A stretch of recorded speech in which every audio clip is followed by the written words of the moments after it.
Bonjour à tous, c'est Adèle pour la chaîne Jolie d'épée. Je vous retrouve aujourd'hui avec un unboxing de chez Pensomeway. Ils m'ont proposé de rechoisir des articles dans leur boutique. Ils m'ont donné un petit budget de 20 $ avec lequel j'ai pu prendre quelques petites nouveautés dans leur boutique. Donc on va découvrir ça ensemble. Il s'agit d'un unboxing spécial point de croix et broderie perlée.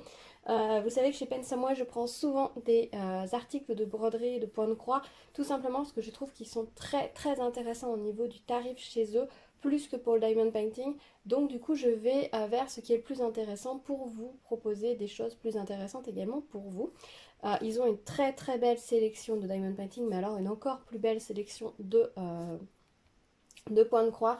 Donc c'est vrai que je me dirige très souvent chez eux vers tout ce qui va être broderie et point de croix. Donc on va découvrir ça ensemble. Alors normalement il y a un accessoire, il y a deux points de croix et une broderie perlée. On va regarder ça ensemble. Donc vous voyez, avec 20 $, j'ai quand même pu prendre 4 articles, ce qui est plutôt pas mal, dont un qui est un petit peu plus cher. Je vais vous montrer lequel.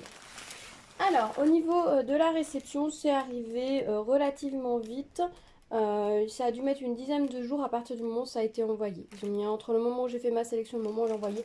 Il y a eu un petit peu de délai, mais ensuite, ça a été très rapide. Alors on va commencer par le petit accessoire qui est arrivé dans une petite pochette comme ça à bulles. Alors peut-être que vous l'avez déjà vu, c'est le premier de ce style là qui est sorti et depuis j'en ai vu d'autres collections sur les différents sites. Qui sont un petit peu différents. Je sais qu'il notamment il y en a qui sont avec des impressions de princesses et autres Disney, avec des motifs plus d'été, genre fruits, etc. Là c'était le tout premier au moment où j'ai choisi, c'est vraiment le tout premier qui est sorti un petit peu partout sur tous les sites en même temps, le premier accessoire de ce type qu'ils nous ont proposé. Donc peut-être que vous avez déjà vu celui-là et c'est pas exclu que vous envoyez un autre d'une autre série. Je vous montre un petit peu ce que c'est. Donc c'est un petite réglette pour ranger ses fils. Voilà, c'est un petit modèle Galaxy comme ceci. Elle est en plexiglas. Dessus c'est imprimé en mat dessus ici. Et au dos, je pense qu'au dos par contre on doit avoir une petite protection. On n'en a pas devant, non, mais au dos est-ce qu'on a la petite protection qui fait que c'est mat? C'est possible, je regarde. Je ne sais pas, non ça n'a pas l'air. Attention, on dirait qu'il y a vraiment quelque chose de collé dessus. Bah, je testerai, je vous dirai. Donc voilà, c'est une petite réglette qui se présente comme ça avec 30 trous. Alors vous savez que moi d'habitude dans les kits, j'utilise les réglettes fournies dans les kits. Mais il arrive que dans certains kits, ils nous mettent la petite bande, enfin les réglettes avec les fils qui sont juste coincés. Et comme moi je plie mes fils en deux et je viens piquer dans la boucle avec mon aiguille pour récupérer le fil dont j'ai besoin, avec lequel je travaille et qui va être plié en deux lors du l'ouvrage, et bien les réglettes en carton comme ça ne me correspondent pas, elles ne me conviennent pas. Et du coup, il faut que je, dans ces cas-là, trouve quelque chose d'autre pour accrocher mes fils. Alors, il y avait un tout petit projet, j'avais fait une petite réglette moi-même en carton, etc. Ça marchait aussi, mais je me suis dit que ce serait sympa d'en avoir peut-être une en plexiglas comme ça. Alors, elle va jusqu'à 30, c'est un petit peu dommage, j'aimerais bien qu'ils en sortent une qui aille jusqu'à au moins 40, parce que l'ouvrage là qui va me poser le plus de soucis de ce côté-là, c'est la toile que j'ai reçue de chez VIP Cross Stitch, le modèle avec les fleurs et les feuilles qui font un peu tapisserie, parce que malheureusement il y a plus de 40 couleurs il me semble, et c'est des réglettes comme ça et il y a beaucoup de fils. Donc du coup il va falloir que je transvase tous les fils pour l'attaquer. C'est pour ça que je ne l'ai pas attaqué le mois dernier, c'est parce que les fils comment ils sont accrochés ça ne me correspond pas, ça ne me convient pas. Donc en attendant de tous les déplacer, mais on fera ça ensemble je pense en vidéo, je n'ai pas commencé. Mais donc voilà, j'aurai cette petite réglette. Je sais qu'on est plusieurs à l'avoir commandée pour cette raison-là, pour pouvoir remplacer ces fils, enfin, les réglettes où les fils sont juste coincés pour que ce soit plus pratique. Après, vous pouvez aussi craquer sur ce genre de petits accessoires et les intégrer automatiquement dans vos kits juste pour le plaisir de l'objet, hein. Je sais que beaucoup de personnes aiment avoir de très jolis accessoires et ça peut être une très bonne idée. Donc voilà cette petite réglette, mais je pense qu'en bas d'ici on doit pouvoir, il doit y avoir une couche protectrice. Là non. Et les numéros sont imprimés, donc ça c'est plutôt pas mal. Alors c'est bien oui et non dans un sens peut-être, mais c'est bien que ce soit imprimé. Ce qui serait bien c'est d'avoir les 2D avec un motif imprimé, d'autres pas imprimé. Là vu que c'est mat, on n'aurait pas pu écrire avec un stylo qui s'efface, genre un Sharpie. Parce que le Sharpie ça s'efface en frottant, mais sur du lisse, pas sur du mat, ça aurait été compliqué. Après on aurait pu écrire avec un stylo genre stylo friction, parce que c'est le genre de matière sur lequel on peut écrire. mais ça aurait été un peu plus délicat et il n'y a pas vraiment la place de coller des étiquettes. Donc le fait que ce soit écrit, c'est nickel. Et si jamais vous n'avez pas besoin de ces numéros-là, que vous voulez vous en servir, genre vous avez votre réglette normale hein, que vous utilisez sur votre projet et c'est les couleurs 4 et 5 qui cassent, bah vous réutilisez que 4 de l'autre côté, puis vous réécrivez 4 et 5 avec une petite étiquette, ça marche aussi. Hein. Ou alors vous reprenez ici, vous mettez sur le 4 et sur le 5 et ça marche aussi. Enfin voilà. Il y a toujours moyen de s'arranger, mais donc un petit accessoire qui est sympa, et c'est sympa qu'ils nous sortent ça. Ça coûte pas très cher du tout. Là, chez eux, il était 1,91 € quand j'ai commandé. Donc franchement, ça reste très raisonnable pour ce petit accessoire bien sympathique. Voilà. Ensuite, j'ai pris 2 kits de points de croix. On va les regarder. C'est des kits qui étaient dans leur nouveauté. Donc nous avons ceci. Alors quand j'ai ouvert le sac, j'ai pas fait attention. Le truc devait être plié en haut du sac. Donc j'ai coupé le haut de la pochette. Je suis un petit peu déçue, mais c'est pas grave. Donc un petit modèle de Noël, une petite souris de Noël. Donc qui est dans le kit type Joy Sunday, parce qu'on n'a plus la marque en haut, alors visiblement ils sont décidés sur les différents sites de ne plus l'indiquer. Peut-être que maintenant Joy Sunday se réserve vraiment que sur son site, enfin sur AliExpress pour bien noter sa marque, je ne sais pas.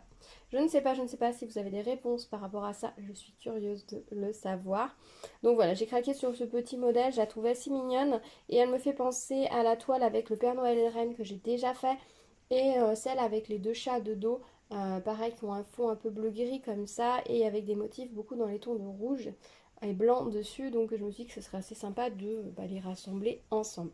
Donc c'est une toile en 14 CT qu'on va broder en 2 brins. Elle fait 22 par 28 cm. Elle s'appelle Christmas Mouse. Et donc voilà le petit modèle Kit Joy Sunday comme d'habitude. Au dos, nous avons des explications pour nous aider à commencer ou à nous rappeler quelques petites choses par rapport au point de croix. Et on va regarder ce que ça donne à l'intérieur du kit. Hop, j'ai oublié la fiche explicative à l'intérieur. Alors, on a une première page de garde comme ceci, qui est blanche au dos. Et ensuite, on a le patron qu'on peut sortir. Donc le patron, il se présente comme ça.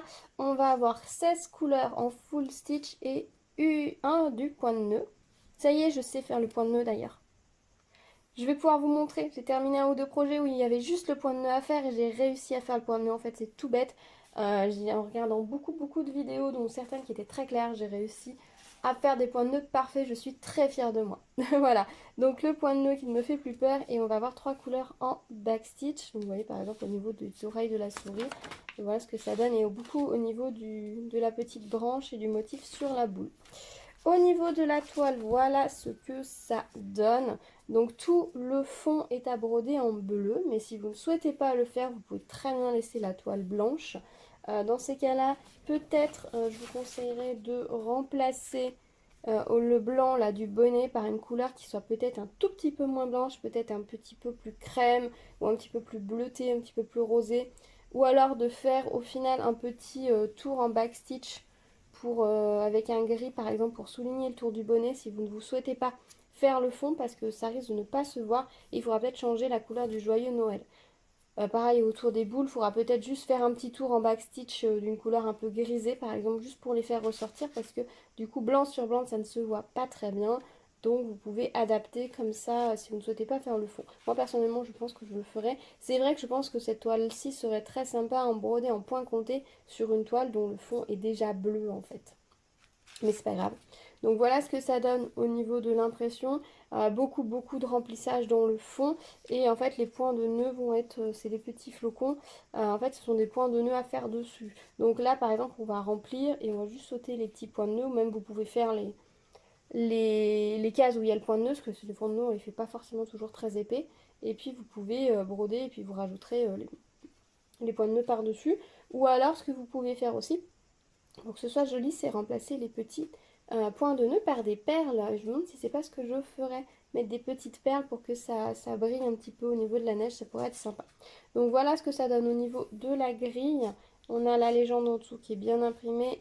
On a le point de nœud qui est répété ici. Tout est bien imprimé, les couleurs sont claires, les chiffres sont bien. Parce que j'ai une toile là sur laquelle je travaille. Ici c'est imprimé tout petit. Donc, et en fait les chiffres sont à peine lisibles. Donc il faut compter 1, 2, 3, 4, 5 pour savoir bien exactement où on en est. Après, les symboles ici sont clairs, mais c'est juste les chiffres, c'est un peu petit, donc c'est pas très bien imprimé. Et nous avons ici tous les fils. Donc vous voyez quand je vous dis qu'il y a beaucoup de bleu, c'est pas une blague, hein. Regardez tout le bleu qui aura brodé en fond. Et voilà au niveau des couleurs, ben en fait c'est simple, hein. Toutes ces couleurs là correspondent au modèle. Et ça correspond au fond. Si vous êtes doué avec du point compté, que vous aimez bien le point compté, vous pouvez peut-être utiliser la grille et utiliser une autre toile que celle-ci et partir sur une toile bleue déjà au fond. Ça vous évitera de broder tout ça et de broder juste le petit motif qui en lui-même n'est pas très long à broder, hein. Là c'est vraiment le fond qui va être très long. Donc je ne sais pas encore comment est-ce que je vais le faire. Est-ce que je vais utiliser réellement le kit complet ou est-ce que je vais voilà, réutiliser la grille, les fils et broder sur autre chose? Je ne sais pas encore. Dites-moi ce que vous en pensez. Voilà, donc cette petite souris de Noël qui est très belle. Ici, c'est bien coché 14CT et on a les 2 aiguilles dans le kit comme d'habitude. Voilà pour cette première petite souris. Et je vous montre le deuxième kit qui est une très jolie fleur. Alors, je vous avoue que je cherchais pas particulièrement de fleurs, mais quand j'ai vu celle-ci dans leur nouveauté, et ben franchement, j'ai craqué, je l'ai trouvée super jolie. J'ai adoré la composition. Le fait qu'on ait à la fois une fleur avec une partie de fond, mais qui en même temps les feuilles s'étalent en dehors du fond, ça donne vraiment un très beau rendu, un très joli relief. La fleur est très sympa. Alors la fleur en elle-même ressemble à une pivoine, mais je trouve que les feuilles ne ressemblent pas trop à des feuilles de pivoine. Donc je ne sais pas exactement ce qu'ils ont voulu faire comme fleur. Si vous savez, dites-moi. C'est une 14CT toujours, hein. Vous savez que je brode en 14CT. Le nom de la fleur c'est Capoc, donc peut-être qu'il faudrait juste traduire Capoc et qu'on aura le nom de la fleur en français. Et ça sera une toile en 30 par 30, type Joy Sunday, donc avec la toile, les fils de coton, les aiguilles, les instructions comme toujours, les instructions au dos. Alors regardons ce joli petit modèle, qu'est-ce que ça va donner au niveau de l'impression et de la grille. Alors, la grille est imprimée hop, sur une double page comme ceci en papier glacé et ça bascule de l'autre côté. Voilà, clairement, on voit qu'on a 18 couleurs tout en full stitch. On n'a pas un poil de backstitch sur cette toile-ci. Donc, débutant friendly, absolument, il n'y a pas de problème. Vous pouvez y aller. Et puis, si vous êtes allergique au backstitch, allez-y aussi, vous n'aurez pas de problème. Ça m'a l'air très simple. Je suis désolée, mon rat s'est réveillé derrière, donc évidemment, il a décidé de faire du bruit. Je ne sais pas si ça va s'entendre sur la vidéo, mais je suis désolée. Je l'ai déplacé, mais pas assez visiblement. D'habitude, il dort à cette heure-là, mais pas aujourd'hui. Alors, donc au niveau de la toile, qu'est-ce que ça donne? Les couleurs sont magnifiques pour les fils. Voilà ce que ça donne au niveau de la toile. Donc on voit bien que la fleur dépasse. Alors ça s'arrête net sur le contour, mais vous pouvez dépasser pour mettre vraiment la pointe jusqu'au bout, hein, des feuilles. Moi je pense que c'est ce que je ferais. Par exemple ici je rajouterais peut-être un petit peu pour que ma feuille dépasse un peu, puisque de toute façon tout ce qui est autour va s'effacer. Donc j'ai encore ça de marge. Donc je ferais peut-être aller mes feuilles un peu plus loin et pas les laisser vraiment s'arrêter net dans ce cadre-là qu'ils ont fait. Pas mal de remplissage à faire. Il n'y a pas trop de confetti. Oh, j'ai pas regardé sur la toile précédente, je vais vous dire tout de suite si elle est bien imprimée. Parce que j'ai pas fait. Hop, j'ai repris la toile précédente. Oui, on voit que les symboles sont bien au bon endroit. Sur le Noël, c'est nickel. Et sur les boules en haut, c'est nickel, donc il n'y a pas de souci. Toujours vérifier, parce qu'évidemment, c'est toujours la fois où on ne vérifie pas qu'on se rend compte après qu'on a un écart. Alors vérifiez bien les 4 ongles et le milieu. Parce que si ça se décale souvent sur un côté. Et donc si vous voyez que normalement, il y a le cadre noir qui est imprimé, mais si il y a aussi un cadre rouge. Et si le cadre rouge commence à rentrer un petit peu sur vos croix, ça veut dire que ça a été décalé ou que ça a fait un arrondi comme ça, que c'est un peu bavé et que ça a décalé. Donc faites bien attention. Là, ce que je vois, c'est nickel, hein, c'est imprimé correctement. Alors j'aime pas quand ce sont que des petits symboles comme ça, je préfère vraiment quand ce sont des couleurs pleines, je trouve que c'est moins fatigant et plus facile, mais bon, on s'y fait. Comment est-ce que je brode? Là par exemple, le motif il est tout dans les tons de rose, donc je vais commencer par faire le symbole qui est rose. Et ensuite, je verrai en fonction des couleurs. Là, on a un symbole qui est un petit peu violine. Peut-être que je le ferai en premier aussi pour pas le laisser se perdre. Là, dans les feuilles, je ferai le symbole vert en premier. Pour même s'il est plus foncé, mais pour être sûr de ne pas oublier de croix. Parce que du coup, les autres couleurs vont trancher après. Donc voilà, j'essaye toujours de faire la couleur de symbole qui est la plus proche des couleurs brodées environnantes. Je ne l'ai pas fait sur une toile et je le regrette parce que j'ai mes symboles qui sont exactement de la couleur du symbole et j'ai quelques croix par-ci par-là, donc pour les retrouver, eh ben, il faut une bonne lumière, il faut bien prendre son temps, bien réinspecter toute la toile au fur et à mesure pour voir si on n'a pas oublié de croix et c'est vraiment une bêtise, je vous le dis pourtant tout le temps et je ne l'ai pas fait. Donc vraiment, broder la couleur en premier, la couleur la plus proche des fils de cette, enfin, les symboles. Attendez, je vous la reprends. Broder la couleur dont les symboles sont la plus proche des fils, enfin des fils qui vont être brodés aux alentours. Voilà. Donc voilà pour la toile et au niveau des fils, les couleurs sont juste magnifiques. Regardez-moi ces couleurs, des bleus, des roses, des verts, vraiment absolument sublimes. Avec les autres ici, oui, ces deux couleurs sont différentes. Je regarde parce que des fois, et c'est pas toujours le cas, mais là, si on voit bien qu'il y a une différence entre les deux couleurs, ça m'est arrivé une fois qu'il n'y ait pas d'erreur. Sur le lapin, je sais pas si vous vous rappelez, les deux rouges étaient de la même couleur. Donc maintenant, je vérifie bien et si jamais j'ai un doute, je pourrais remplacer une couleur. Donc ça, maintenant, je le fais, ça peut arriver. Voilà pour les couleurs, là aussi, elles sont bien différentes, il n'y a pas de souci. Et on a les deux aiguilles ici, 14CT coché ici. Voilà pour ce joli modèle de fleurs. Voilà. Vraiment des très très beaux modèles. Ce qui est terrible c'est quand je reçois, enfin, la souris de Noël, là tout de suite je vous avoue qu'elle me tente pas plus que ça. Mais c'est parce que je sais pas encore si je fais le kit comme ça ou si je la modifie. Mais par contre la fleur, ça me donne super envie de l'attaquer. Et il faut pas, il faut pas parce que je peux pas tout attaquer. J'ai déjà beaucoup de projets en cours et j'aimerais bien avancer un petit peu dessus, donc on verra. Mais je vous remontrerai ces modèles prochainement. Je choisis que des modèles vraiment qui sont des coups de cœur, donc c'est pour les faire. Ensuite, j'ai pris ceci. Mais qu'est-ce donc? Elle aurait-elle pris une broderie en 11CT? Non. Non. Le 11CT, clairement, c'est définitivement pas pour moi. J'ai le coussin, la toile coussin, enfin le grand cercle avec le serpent 11CT, je n'y ai absolument pas retouché. J'ai mon cavalier King Charles a terminé en 11CT, pareil, je n'ai pas retouché depuis des mois. Il faut vraiment que je me donne l'objectif d'avancer sur ces projets. Mais clairement, j'aime le confort du 14CT et du coup le 11CT, c'est quelque chose que je mets totalement de côté. C'est dommage qu'il y a des toiles, elles sont magnifiques en 11CT. Enfin, c'est des conversions un peu comme le diamond painting, vous savez, ils ont pris une image, ils la convertissent en 11CT et ils l'impriment sur la toile. Et il y a beaucoup de modèles qui sont convertis comme ça qu'en 11CT. D'un côté, c'est un peu dommage qu'il y en a qui sont vraiment magnifiques, mais en même temps, je sais que c'est pas la peine du tout que j'aille dessus parce que ça va être un enfer et je vais pas prendre plaisir. Ou alors, il faudrait que je prenne le kit comme ça en imprimé, mais qu'après moi je le fasse en point compté. Ah, je pourrais faire ça, c'est vrai qu'il y a un ou deux modèles qui me plaisent. Je pourrais faire ça, le prendre en kit 11CT et moi racheter une toile en 14CT, le broder en point compté 14CT et puis en utilisant les fils du kit. Je pourrais faire quelque chose comme ça, mais c'est vrai que pour le moment, il y a aussi beaucoup de kits en 14CT qui me plaisent. J'ai une liste de modèles que j'ai envie de faire en point compté long comme le bras, donc on verra. Voilà, on verra. Donc, qu'est-ce que j'ai pris? J'ai pris ceci. Donc, c'est un petit gnome qui tient une très jolie petite lune. C'est un modèle que j'avais déjà croisé, que j'avais trouvé super joli à un moment donné, mais il était plus disponible. C'est une broderie perlée. Et vous savez que dans les broderies perlées, il n'y a pas énormément de choix. On a une espèce de tête de chat un peu aérien, un peu stylisé, avec beaucoup de couleurs. On a les porte-clés, on a les petits protège-cartes. Et puis on a les petites suspensions avec les mêmes motifs que sur les porte-clés. Et on a quelques toiles. Il y a une vache, il y a quelques gnomes. Et je crois que c'est tout. Et du coup, c'est vrai que les gnomes, il y en a qui me plaisent pas du tout. Et j'aimais bien celui-ci. Avec la lune, l'étoile, le bonnet avec l'étoile, je le trouvais mignon. C'est vrai que la broderie perlée, c'était pas un truc sur lequel j'avais vraiment envie d'aller au départ. Et puis je me suis dit, j'aimerais bien tester sur un motif quand même. Et c'est le seul vraiment qui me plaisait. Je voulais pas prendre un modèle qui me plaisait que moyen en me disant, bah oui, mais c'est pour tester, etc. Parce que derrière, il va quand même falloir le faire. Et ensuite, il va falloir en faire quelque chose. Et celui-ci me plaisait énormément. Donc là, j'ai vu qu'il était revenu en stock. Donc du coup, j'ai totalement craqué.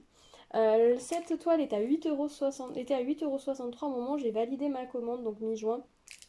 Je ne sais pas si les prix auront bougé depuis. Mais en tout cas, vous retrouverez tous les liens des articles dans la barre de description en dessous pour pouvoir y accéder facilement. Et les deux toiles que j'ai prises étaient la souris et la pivoine étaient à 4,79 € quand j'ai validé ma commande. Voilà pour les petites informations tarifaires. On va regarder du coup à l'intérieur, comment ça se présente. C'est une découverte, donc bah, il faudra que je change la pochette. Hein. C'est pas possible de travailler avec une pochette qui fait autant de bruit pour moi, mais bon, pour le moment il va rester comme ça. Donc déjà, on a la petite image qui est imprimée sur juste du papier très glacé, donc à mettre dans votre boîte peut-être. Ensuite, on a la grille sur du papier également très glacé, qui va vous servir de patron. On a les explications qui sont les mêmes que derrière les kits Joy Sunday. Voilà. Et ici, nous avons hop, la toile qui est imprimée. Et à l'intérieur, nous avons toutes les perles. Regardez-moi ces couleurs. Donc, on a des perles AB ici. Vous voyez, les bleus, là, c'est des AB. Celles-ci, c'est des nacrées. Alors, on a un mix de perles nacrées avec celles-ci. Là, c'est des perles transparentes avec la couleur au milieu. Là, on a des perles qui sont bleues, mais avec du violet au milieu. Là, on a des transparentes AB, donc irisées. Pareil, transparentes AB. Là, c'est des nacrées à nouveau. Là, c'est des blanches un peu AB, visiblement, mais avec le blanc à l'intérieur. Du coup, ça crée énormément de nuances de perles, du fait d'avoir mélangé, de ne pas être resté que sur un type. Donc, soit être passé que sur les nacrés ou que sur les AB. Alors, les nacrés violettes, c'est celles qui vont m'inquiéter le plus. Parce que je ne sais pas si vous avez déjà fait des perles, mais ce sont des perles sur lesquelles les couleurs ne tiennent pas. Donc, il faut faire attention quand vous allez manipuler ces perles-là. Et il faudra éviter de laver votre ouvrage, en tout cas en machine. Il faudra le laver en laissant tremper. Et pas trop souvent parce que la couleur ne tient pas sur ces perles-là à la longue. Là, on a une couleur, elle est magnifique là. Vraiment une sorte de bleu, vert, turquoise. Vraiment, les couleurs sont... Ah oui, si je fais comme ça, vous les voyez un petit peu mieux. Vraiment, les couleurs sont très belles de perles. Alors, je vais pas toutes les sortir parce que je voudrais pas... Ça va tout sortir et tout mélanger. Et comme ils sont bien rangés dans le paquet. Alors là, cette couleur-là, là, je vous dis, c'est les bleus. Hop, je vais essayer de les décoller un peu. Non, ça va pas. C'est du bleu avec voilà, le violet à l'intérieur. Ils sont magnifiques ces perles-là. J'en avais acheté un tube quand j'avais été en Italie, quand j'étais en 4e des perles comme ça. Je les adorais. Je m'en servais avec parcimonie. Hein. Oui, parce que j'ai eu toute une période où j'ai fait énormément de choses en perles de rocaille. J'en avais une collection incroyable et à l'époque c'était très difficile de trouver des perles de rocaille. Maintenant c'est très facile, mais à l'époque, à part les perles rayères qu'on pouvait trouver un petit peu en magasin de bricolage, il y avait vraiment pas grand chose. Ensuite, quelques années après, il y a eu la mode des perles cristal, vous savez, en cristal de Bohème et cristal Swarovski pour faire les grosses bagues, etc. Donc d'un coup, ça a ramené un peu plus les perles au centre des loisirs créatifs et depuis, c'est plus facile de trouver des perles. Mais avant, c'est vrai que c'était pas facile. Donc dès que j'avais l'occasion enfin de trouver une couleur ou quelque chose de différent à tout, j'étais aux anges. Voilà, donc j'ai fait beaucoup de choses avec des perles énormément. Et le plus difficile, c'était de réussir à trouver des jolies perles. Et c'était pas simple, hein. On n'avait pas internet et tout comme maintenant quand j'étais jeune, donc c'était pas évident. Mais j'avais de très jolies perles et j'ai fait énormément de choses en perles de rocaille. En bijoux, hein, principalement, et puis de collection de crocodiles. Et ici, nous avons les fils. Puisqu'en fait, vous allez prendre, il part du principe qu'on va prendre le fil de la bonne couleur pour broder la perle. Alors, est-ce que c'est vraiment utile? Je sais pas, parce que je suis pas sûre dans tous les kits de broderie perlée ce soit le cas. Mais écoutez, on essaiera comme ça. On verra bien. Donc voilà au niveau des fils, la cartonnette est comme ça. Donc on a les 18 couleurs. C'est énorme. 18 couleurs de perles, c'est fou. Évidemment, on a les numéros hein, sur les sachets. Ici, on doit ensuite avoir le grammage, je pense. Non, 4.9, c'est que sur le sachet ici. Donc non, ça n'a rien à voir. Ça n'a rien à voir. Le 1, le JL 405 et le 4.9, c'est sur l'emballage. Donc on a juste des petits autocollants avec les numéros des couleurs sur les sachets. Et voici le petit lutin. Voilà comment il se présente, c'est très sympa. Donc c'est vrai que là avec leur principe et les deux aiguilles sont ici piquées ici dans la toile. Alors là c'est vrai que dans leur principe le fait de faire comme ça, prendre une couleur, un fil, fait qu'on est obligé de faire couleur par couleur. Je sais qu'il y en a des grands kits de broderie perlée. En fait, on va compléter au fur et à mesure de la ligne. On va prendre les bonnes couleurs et les mettre les l'une à côté, comme on ferait sur un tissage en fait.